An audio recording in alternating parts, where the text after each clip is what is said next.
Hello viewers, my name is Sandeep Singh. I am back again with a much needed topic. जी हाँ, आज का topic है reverse charge mechanism. GST में reverse charge mechanism कैसे applicable होगा? क्या ये गुड्स में भी एप्लीकेबल होगा? सर्विसेज में तो पहले से ही होता था. किन गुड्स में एप्लीकेबल होगा या सारे गुड्स में एप्लीकेबल होगा? क्या इसका time of supply of goods और time of supply of service होगा? सारे ही टॉपिक्स के ऊपर हम बात करेंगे और कोशिश रहेगी कि आपके रिवर्स चार्ज से रिलेटेड जो भी डाउट्स हैं उन सबको क्लियर करा जाए. शुरू करने से पहले मैं आपको बता दूं, अगर अभी तक आपने हमारे YouTube चैनल को सब्सक्राइब नहीं किया है तो तुरंत सब्सक्राइब कर लें और हमारी YouTube फैमिली का हिस्सा बन जाइए. इसमें आपको अकाउंटिंग, इनकम टैक्स और GST से रिलेटेड कई सारी वीडियोस मिलती रहेंगी. So stay connected. चलिए शुरू करते हैं. सबसे पहले समझने की कोशिश करते हैं कि रिवर्स चार्ज है क्या. जैसे कि आप सब जानते हैं, इन नॉर्मल केस, अगर कोई नॉर्मल केस है तो सप्लायर, चाहे वो गुड्स सप्लाई करे या सर्विसेज सप्लाई करे, सप्लायर की ड्यूटी होती है कि वो जीएसटी कलेक्ट करे और गवर्नमेंट को डिपॉजिट कराए. बट रिवर्स चार्ज का मतलब ये है, कुछ स्पेशल केसेस होते हैं कि जहां पर सप्लायर की जगह जो सर्विस रिसीव कर रहा है, यानी कि जो बायर है, वो टैक्स पे करता है, खुद ही डिपॉजिट करता है गवर्नमेंट को. एक एग्जांपल समझते हैं. इन अ नॉर्मल केस, अगर हम सपोज करते हैं कि ए एक सप्लायर है, बी एक बायर है. ए ने सप्लाई करी कुछ सर्विस, फॉर एग्जांपल कंसल्टेंसी, तो 1 लाख रुपए की कंसल्टेंसी फीस प्लस 18,000 उस पर जीएसटी लगा, अगर हम जीएसटी की अमाउंट ये माने. सो कुल जो बिल बना वो बना 1,18,000 का. और जो बायर था, बायर ने चेक दिया 1,18,000 का. तो अब जो ए ने 1 लाख रुपए अपने पास रखे, 18,000 डिपॉजिट करा दिए. बट रिवर्स चार्ज में क्या होगा? रिवर्स चार्ज में जो सप्लायर है वो बिल देगा सिर्फ 1 लाख रुपए का, क्योंकि वो उसमें जीएसटी की अमाउंट इंक्लूड नहीं कर रहा है. और जो बायर है, बायर की ड्यूटी है कि वो 18,000 रुपीज सेलर को ना देके, सप्लायर को ना देके, वो 18,000 रुपीज गवर्नमेंट को डिपॉजिट कराए और सेलर को दे सिर्फ 1 लाख रुपीज. तो ये है रिवर्स चार्ज का सिस्टम. नॉर्मल केसेस में, मतलब 90% केसेस में तो नॉर्मल चार्ज अप्लाई होता है, लेकिन रिवर्स चार्ज कुछ स्पेशल केसेस में अप्लाई होता है. Situations where reverse charge will apply. ऐसे कौन से केसेस में रिवर्स चार्ज अप्लाई होगा? जैसे कि आप सब जानते हैं, काफी न्यूज में भी ये खबर आई है कि अनरजिस्टर्ड डीलर सप्लाइंग गुड्स और services to a registered dealer. अगर कोई भी अनरजिस्टर्ड डीलर जो जीएसटी पोर्टल पर रजिस्टर्ड नहीं है, क्यों रजिस्टर्ड नहीं है? हो सकता है उसकी टर्नओवर लिमिट 20 लाख से कम हो. सो अगर कोई अनरजिस्टर्ड डीलर कोई टैक्सेबल गुड्स या सर्विसेज प्रोवाइड करता है रजिस्टर्ड डीलर को, सो उस केस में रिवर्स चार्ज अप्लाई होगा. और जो भी गुड्स या सर्विसेज अनरजिस्टर्ड डीलर सप्लाई करेगा, उन सब में रिवर्स चार्ज का केस एप्लीकेबल होगा. तो sir, under section 9 subsection 4 clearly mention है कि the central tax in respect of the supply of taxable goods और services by a supplier who is not registered to a registered person. अगर कोई unregistered registered person को जो भी goods या services देगा, तो उस केस में रिवर्स चार्ज अप्लाई होगा. अब सबसे बड़ा डाउट यहाँ पर ये उठता है, क्या अनरजिस्टर्ड डीलर से हम जो मर्जी गुड्स खरीदेंगे सब पे अप्लाई होगा? तो सर हाँ. अच्छा, फॉर एग्जाम्पल, अगर मैंने 100 रुपए की स्टेशनरी खरीदी, मैंने 20 रुपए की चाय खरीदी, क्या उस पर भी रिवर्स चार्ज अप्लाई होगा? तो सर इसका आंसर है नो, क्योंकि जो एग्जेम्पशन लिमिट रखी गई है वो रखी गई है 5,000 पर डे. यानी कि अगर आप रोजाना 5,000 रुपए तक का सामान खरीदते हैं अनरजिस्टर्ड डीलर से, तो फिर वो रिवर्स चार्ज के केस में नहीं आएगा. बट अगर आप 5,000 से ज्यादा का सामान खरीदते हैं अनरजिस्टर्ड डीलर से, तो फिर उस पर रिवर्स चार्ज अप्लाई होगा. और उसमें आपको इनवॉइस खुद के लिए जनरेट करना पड़ेगा, सेल्फ इनवॉइस जनरेट करना पड़ेगा. और ये अब ऐसा नहीं होगा कि आपने 6,000 का सामान खरीदा, मतलब जितनी भी छोटी छोटी चीजें खरीदी, आप हर चीज का इनवॉइस बनाओगे. पूरे मंथ का आप एक कंसोलिडेटेड इनवॉइस बनाओगे कि आपने टोटल अनरजिस्टर्ड डीलर से कितना गुड्स या सर्विसेज को परचेज किया है. तो सर ये बहुत इंपॉर्टेंट प्रोविजन है और बहुत डेंजरस भी है. डेंजरस क्यों है? कि इसकी वजह से जो अनरजिस्टर्ड डीलर है उनको काफी नुकसान होगा बिजनेस में. कैसे नुकसान होगा? अगर कोई रजिस्टर्ड डीलर है तो नहीं चाहेगा कि वो अनरजिस्टर्ड डीलर के साथ उससे कुछ परचेज करें, क्योंकि उस केस में उसके ऊपर रिवर्स चार्ज अप्लाई होगा और उसके ऊपर एक्स्ट्रा कंप्लायंसेस बढ़ेंगे। तो इनडायरेक्टली जीएसटी काउंसिल ने अनरजिस्टर्ड डीलर को भी फोर्स किया है कि वो भी रजिस्टर्ड डीलर बन जाए, क्योंकि अगर वो रजिस्टर्ड नहीं बनेंगे तो उनको बिजनेस करने में कुछ प्रॉब्लम हो सकती है। और किस केस में रिवर्स चार्ज अप्लाई होगा? एज में be notified by GST council. अब जीएसटी काउंसिल रिवर्स चार्ज किन किन केसेस में अप्लाई होगा, किन गुड्स में अप्लाई होगा और किन सर्विसेज में अप्लाई होगा, उसकी एक लिस्ट रिलीज करेगी। तो under section 9 subsection 3 clearly mention है, द गवर्नमेंट में on the recommendations of the GST council by notification specify categories of supply of goods और सर्विसेज। यानी कि वो एक लिस्ट रिलीज करी जाएगी जीएसटी काउंसिल के द्वारा, जिसमें लिखा होगा कि किन गुड्स में रिवर्स चार्ज अप्लाई होगा और किन सर्विसेज में रिवर्स चार्ज अप्लाई होगा। तो सर, किन सर्विसेज में रिवर्स चार्ज अप्लाई होगा वो लिस्ट तो ऑलरेडी रिलीज कर दी गई है, उसके बारे में भी हम आगे बात करेंगे कौन कौन सी सर्विसेज रिवर्स चार्ज के दायरे में रखी गई है। अब ये ध्यान देने वाली बात यह है कि ये जो प्रोविजन है अब ये सिर्फ अनरजिस्टर्ड डीलर के लिए नहीं है, ये है कोई भी सर्विस आप लेंगे चाहे वो रजिस्टर्ड डीलर से भी हो जो रिवर्स चार्ज के लिस्ट में आती है, तो उस केस में रिवर्स चार्ज अप्लाई होगा ही होगा, चाहे दोनों ही रजिस्टर्ड क्यों ना हो।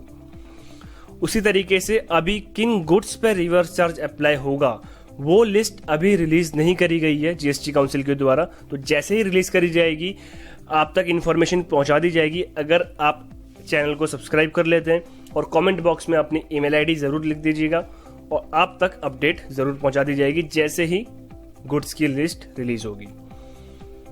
और कहाँ एप्लीकेबल होगा रिवर्स चार्ज? सर, अगर ई कॉमर्स ऑपरेटर कोई सर्विस प्रोवाइड करता है तो उस ई कॉमर्स ऑपरेटर के ऊपर जीएसटी में रिवर्स चार्ज अप्लाई होगा।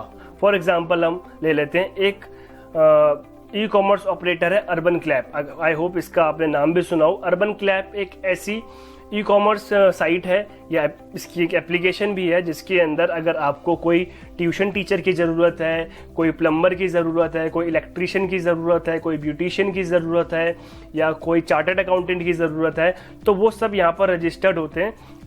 अब ये क्या करते हैं, अगर आपको सपोज कोई इलेक्ट्रीशियन की सर्विस चाहिए, आप एक कंज्यूमर हैं, तो कंज्यूमर अर्बन क्लैप को पेमेंट करेगा और अर्बन क्लैप की एप्लीकेशन या वेबसाइट के थ्रू किसी भी इलेक्ट्रिशियन या प्लम्बर को या ट्यूशन टीचर या जो भी ब्यूटिशियन हो उनको हायर करेगा। सो ये इलेक्ट्रिशियन सर्विस देंगे अपनी कंज्यूमर को। अब यहाँ पर कंज्यूमर की ड्यूटी नहीं है कि वो जीएसटी गवर्नमेंट को पे करे, सो कंज्यूमर डायरेक्ट पेमेंट करेगी अर्बन क्लैप को। सो अर्बन क्लैप फिर पेमेंट करेगा इन टीचर्स या इन इलेक्ट्रिशियंस को।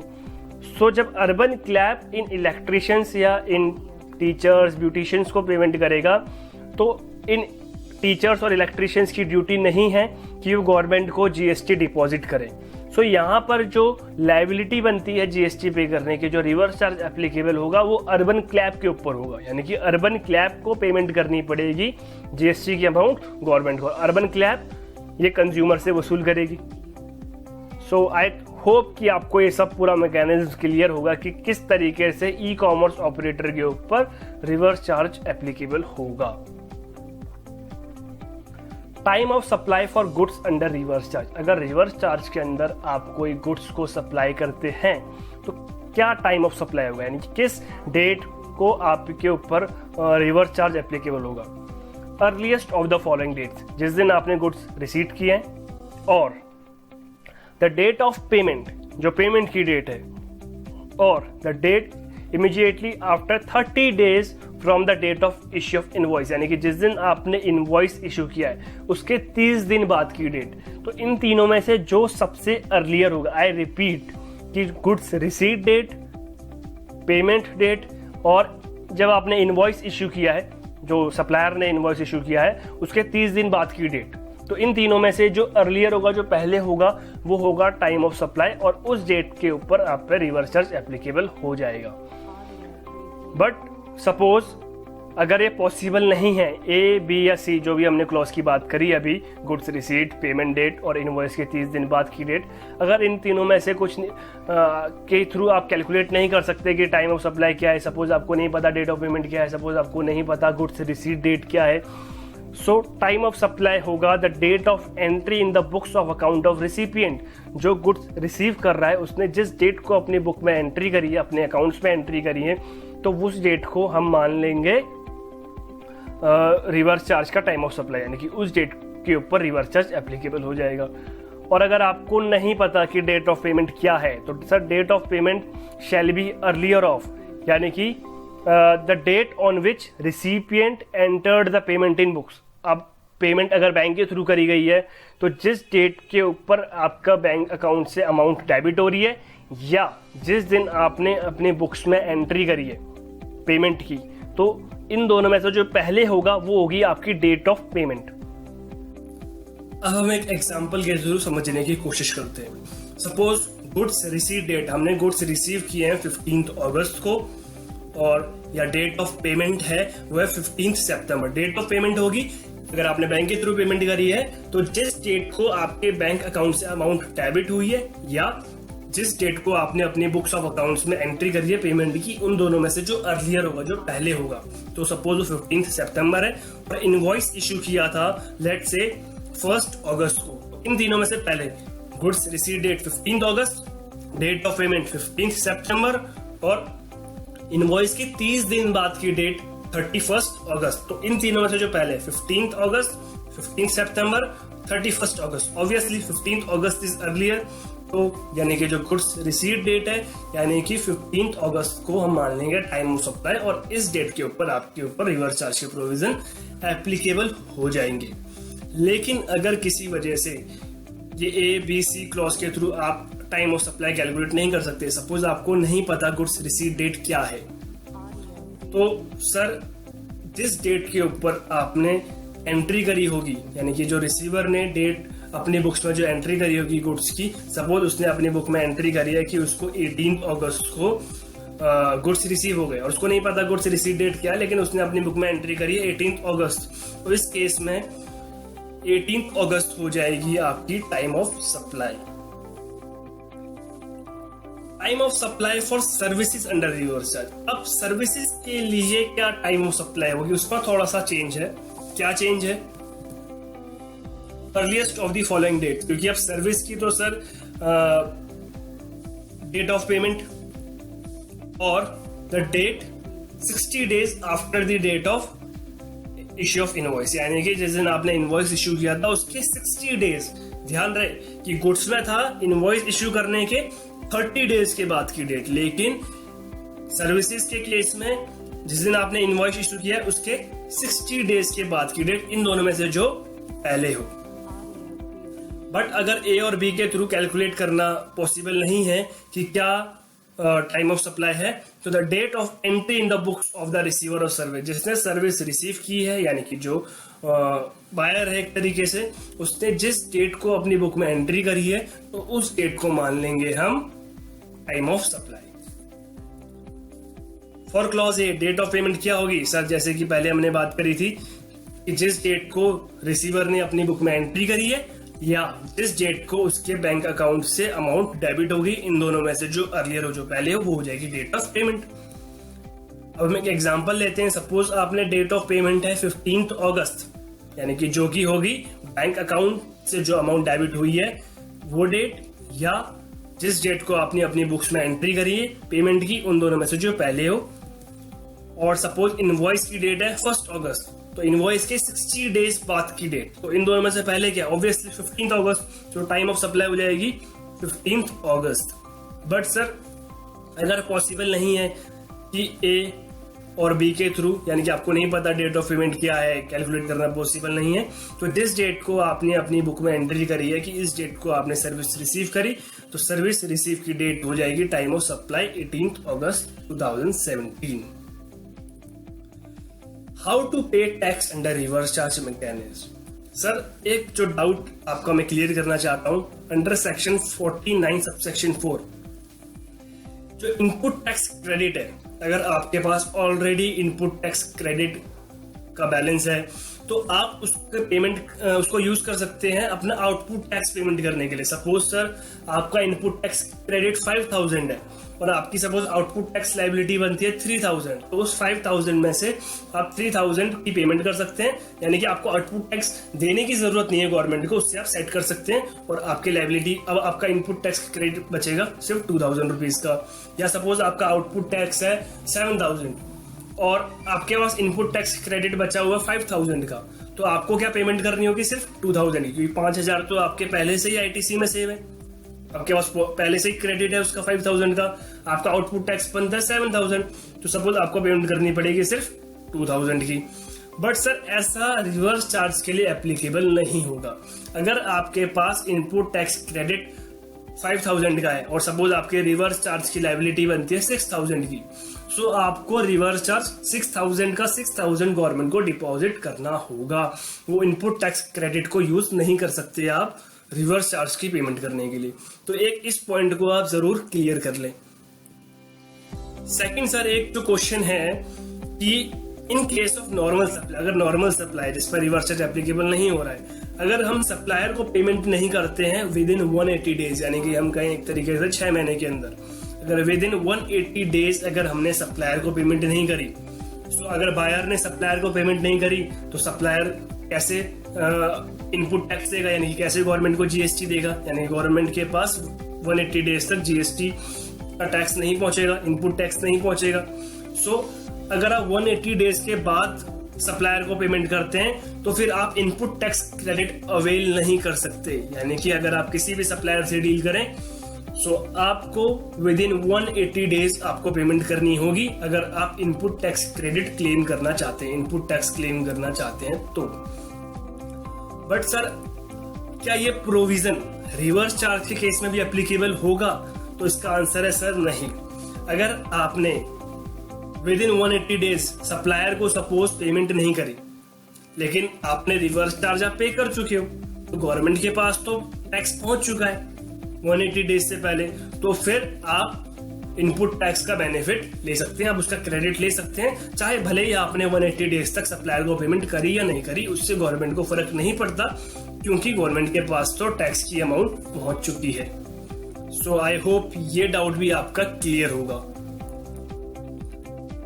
Second, being a composition dealer, क्या कंपोजिशन डीलर के ऊपर भी रिवर्स चार्ज के प्रोविजन एप्लीकेबल होंगे? क्या कंपोजिशन डीलर को भी रिवर्स चार्ज के अंदर टैक्स पे करना होगा? I am not allowed to take input tax credit. Sir composition dealer को इनपुट टैक्स क्रेडिट अवेल नहीं कर सकता फॉर माई इनवर्ट सप्लाई, यानी कि जो भी वो परचेज करेगा उस पर वो इनपुट टैक्स क्रेडिट अवेल नहीं कर सकता। So what will happen to the tax paid by composition dealer under reverse charge mechanism? अगर रिवर्स चार्ज के अंदर वो टैक्स पे करेगा तो उस टैक्स का क्या होगा? इनपुट टैक्स क्रेडिट मिलेगा कि नहीं मिलेगा? Sir under section 10 subsection 1 clearly लिखा गया है कि composition scheme does not affect the liability of the dealer to pay tax under reverse charge, यानी कि अगर आपने कंपोजिशन स्कीम को अपनाया हुआ है, अगर आप कंपोजिशन डीलर है तो उससे फर्क नहीं पड़ता।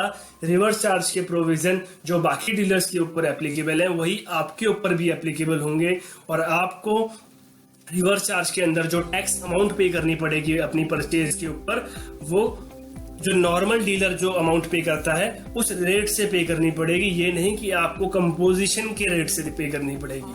आपको अगर नॉलेज ना हो तो मैं आपको बता दूं, कंपोजिशन के जो रेट्स हैं वो काफी कम है। सपोज ट्रेडर्स के लिए 1% रेट है, रेस्टोरेंट सेक्टर के लिए 5% रेट है, और मैन्युफैक्चरर के लिए 2% रेट है सप्लाई का। ये है कंपोजिशन डीलर जब सेल करता है, लेकिन जो परचेज करेगा और उस पर अगर रिवर्स चार्ज अप्लाई होता है तो, अगर रिवर्स चार्ज अप्लाई होता है तो उसको नॉर्मल डीलर की तरह जिस रेट से बाकी डीलर रिवर्स चार्ज पे कर रहे हैं उसी रेट पे आपको भी पे करना होगा। तो ये डाउट भी आई होप कंपोजिशन डीलर का क्लियर हो गया होगा। अब किन केसेस में, किन सर्विसेज में रिवर्स चार्ज एप्लीकेबल होगा? जैसे कि मैंने आपको बताया था कि सर्विसेज की लिस्ट रिलीज कर दी गई है जीएसटी काउंसिल के द्वारा, तो जो सर्विसेज पर रिवर्स चार्ज एप्लाई होगा उनकी हम एक बार बात कर लेते हैं। Sir, non resident service provider, अगर कोई इंडिया का पर्सन नहीं है, कोई फॉरेन कंट्री में बैठ के अगर वो आपको सर्विस प्रोवाइड कर रहा है तो फिर वहां पर रिवर्स चार्ज अप्लाई होगा। और इंडियन बायर को, यानी कि इंडियन सर्विस रिसीवर को, जो इंडिया का पर्सन सर्विस रिसीव कर रहा है इंडिया में बैठ के, तो उस पर्सन को रिवर्स चार्ज के अंडर पेमेंट करनी होगी।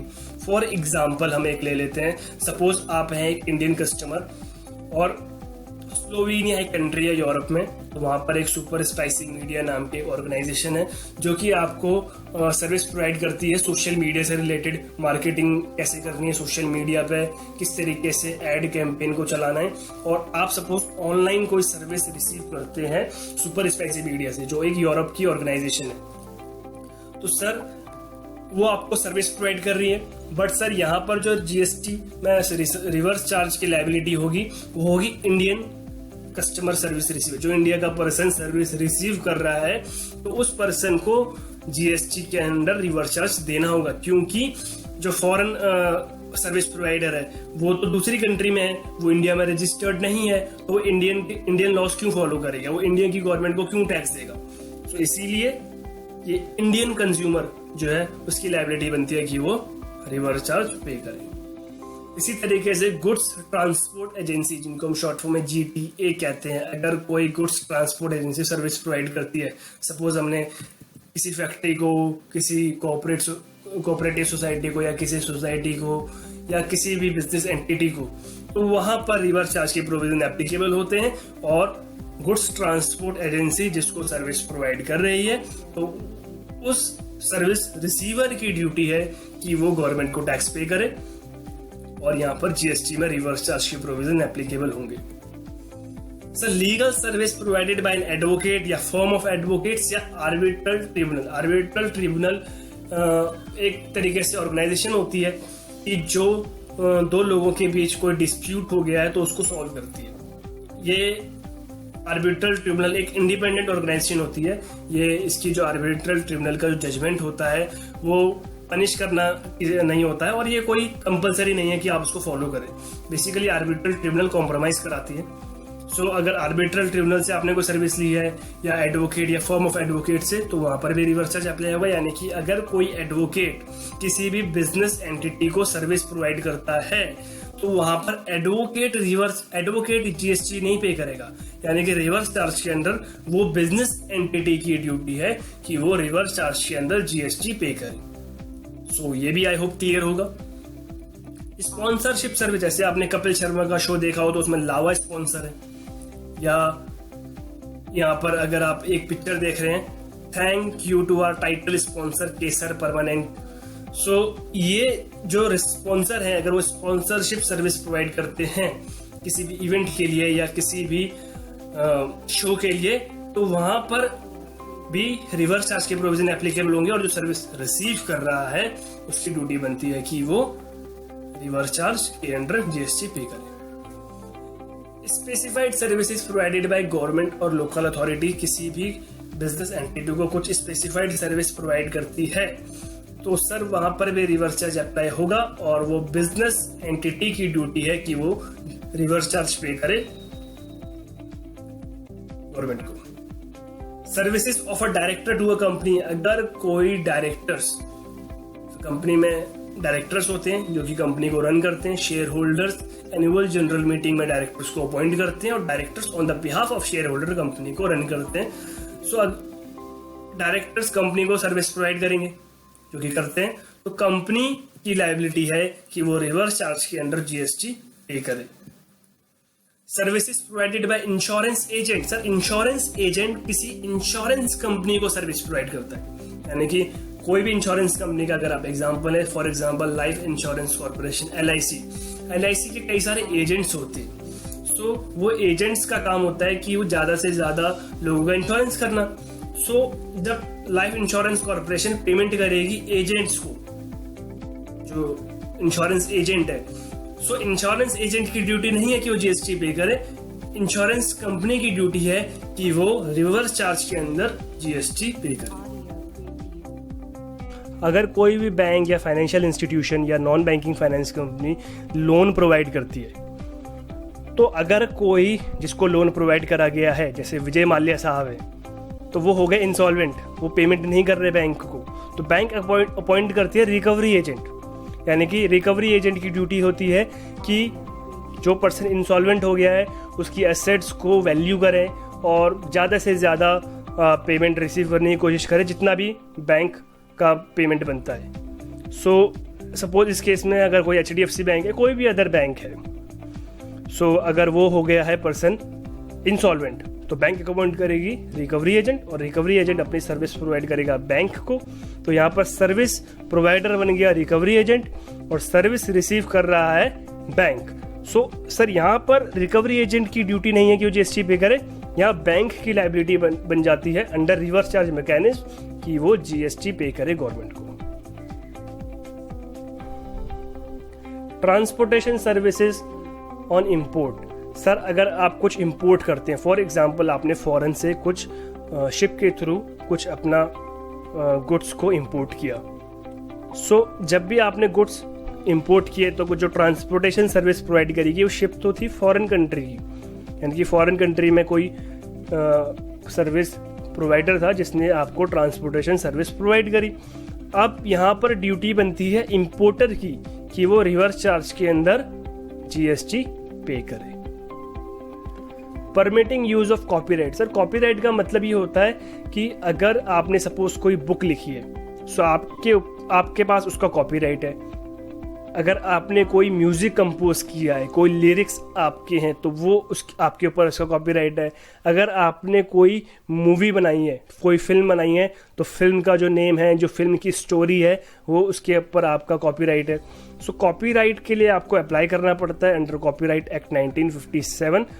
और अगर सपोज आपके पास कॉपीराइट है, हम यहाँ पर एक एग्जांपल लेते हैं, आपने कोई बुक लिखी है, अगर आप एक ऑथर हैं, आप सर्विस प्रोवाइड कर रहे हैं किसी पब्लिशिंग हाउस को, यानी कि अगर कोई पब्लिशिंग हाउस आपसे कहता है कि वो आपकी बुक पब्लिश करना चाहते हैं, तो आप अलाउ करेंगे कि हाँ भाई आप मेरी बुक पब्लिश कर लो, मेरा नेम यूज़ कर लो।